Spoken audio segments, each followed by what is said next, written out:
Да трудно. Везде трудно, с ограниченной возможностью. Это же психически трудно. Может быть, у них и пенсия есть.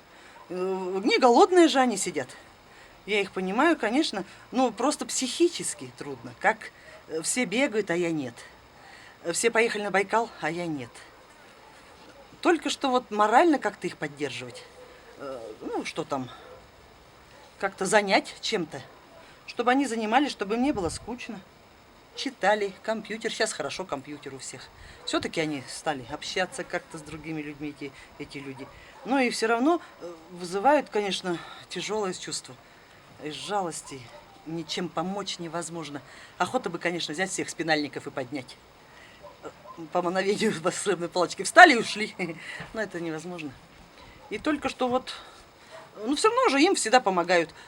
Всегда они, врачи их принимают, всегда их лечат, у них всегда курорты какие-то. Они всегда ездят на какие-то реабилитационные центры. Все время по телевизору уже показывают. Да и как-то у меня вот как-то знакомый, но правда сильно лично не знакома, но тоже возит, например, свою жену, наш один знакомый, свою в реабилитационный центр Новосибирск. Их там везде принимают бесплатно. Ну что вы, конечно, за ними смотрят, за этими людьми. Я не скажу, чтобы они прямо в такой в трагедии жили, в тяжелой. Ну, конечно, если не пьют водку, там и сами себя не гробят, а тренируются как-то. Ну, конечно, не так уж и плохо все это сделано.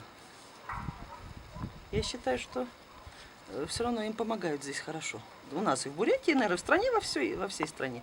Только что вот, сейчас вот как по телевизору видела я, что им пандусы не сделали там где-то в подъезде, что трудно им забраться там. Ну, это как, надо же решить этот вопрос, он не такой трудный, это вопрос. Сделают пандусы, пусть поднимаются на коляски. Так, чтобы никто их не обижал, да.